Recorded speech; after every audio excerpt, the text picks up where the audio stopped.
That is Nick Wright. If I'm pointing correctly, that is Bart Scott. In CC grew hair. For Chris Carter. That would not be Chris Carter's thing. We got a big Monday show. Thanks for being with us today. Pleasure. You guys know I have no life. Yes. Well, then what does that make us, Bart? What does that make us? We do it every day. Steelers season came crashing down yesterday. Cowboys are heading into the playoffs on a high note, but we have to start with whatever's in the water in Philadelphia, because for a second straight year, the Eagles are in the postseason, thanks in large part to not their franchise quarterback, but his backup, Nick Foles. How'd they get here? Well, they have to beat Washington, and they did, 24-0. And the Vikings had to lose, which they did. And that secured the 6th and final spot in the NFC playoffs for the Philadelphia Eagles. Nick Foles, their backup quarterback, completed 25 straight passes, including 2 touchdowns, before leaving the game with a chest injury. He will undergo further tests today. But back to the state of affairs in Philly. Here's head coach Doug Peterson on the team's mindset down the stretch. This team really hung together. I credit the leadership of the team, the coaches, just keeping the guys focused on one game at a time. And this last half, things began to kind of click for us. And, you know, the guys just got better as each week came. And you know, to do what we've done here this last month and a half is credit to the guys.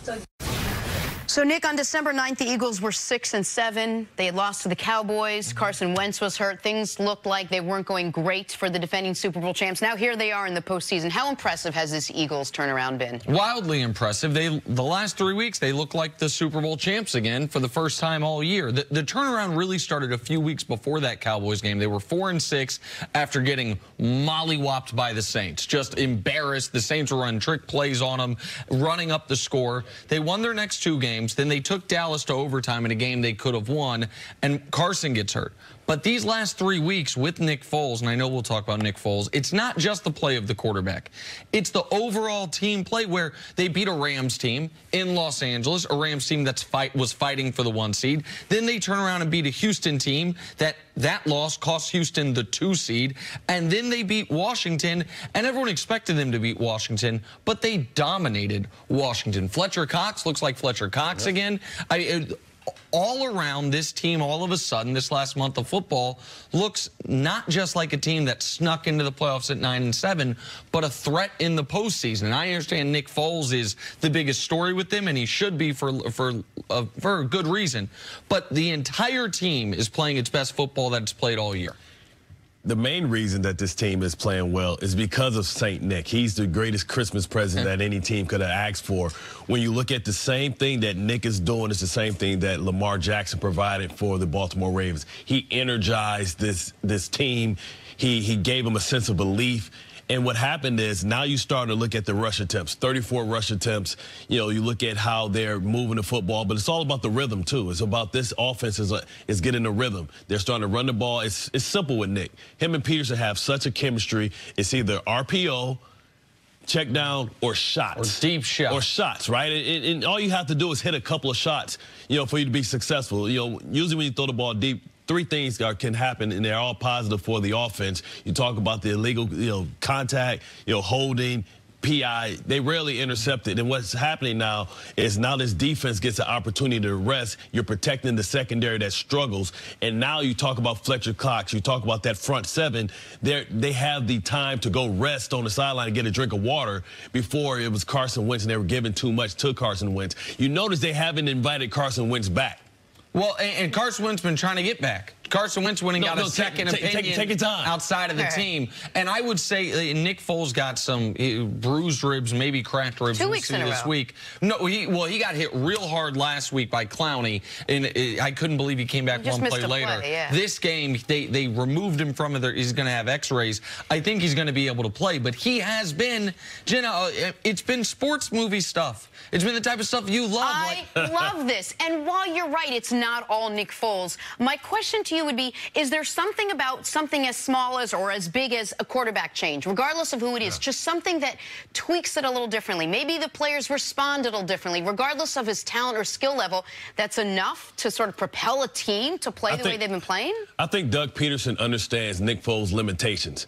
And with Carson Wentz, there are no limitations, so they throw the whole playbook on him. And then he's overthinking. They're doing too much. Now they're going back to the basics, running the football, setting up deep shots, play action. Now Now, all of a sudden, Alshon Jeffries looks like he's returning back to form. Nelson Aguilar is open. He's open everything. And somebody on this set said that this team was better about 2 months ago. You should have saw my Twitter feed, or you should have saw my Instagram. They were coming at me.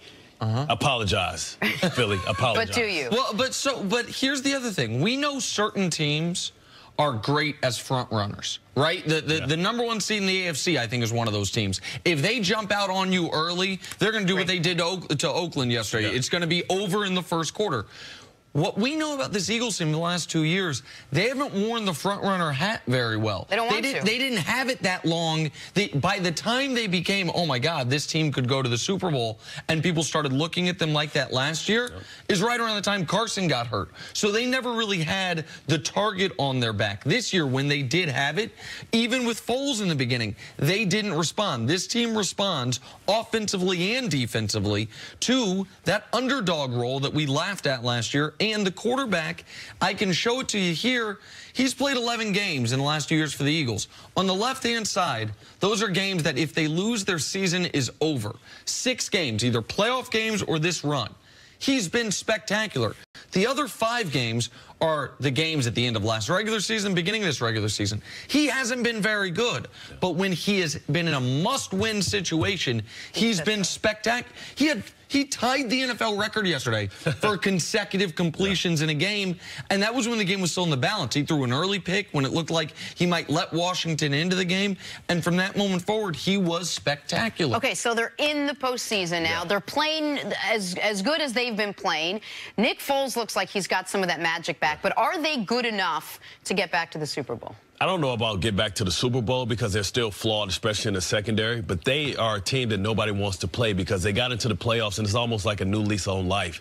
You know, they're playing with house money, so they're a dangerous football team because they have that experience. They understand the situational football that takes place in the playoffs. They understand how fast the game moves. They understand, that, usually teams lose it in the playoffs. They don't win it. And, they have that experience. So collectively, they had that experience. They brought in Bennett. They brought in Haloti Ngata, who are Super Bowl champions. They have enough experience to find ways to make it difficult for you as a team to put them out. They won't be an easy out. And listen, I'm not going to say they're good enough to go back to the Super Bowl, but let's just look 1 week ahead.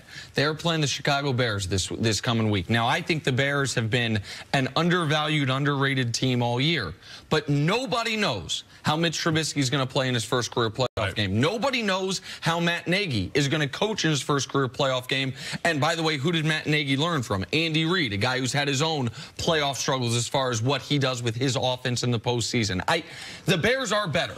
The Bears are playing excellent football. The Bears were, without the Bears, the Eagles aren't in this thing because they knocked the Vikings out yesterday. But the Bears are one of the few teams in this postseason where even if you don't fully buy into the Nick Foles magic, you can go into it and say, oh, well, they might have the edge at quarterback.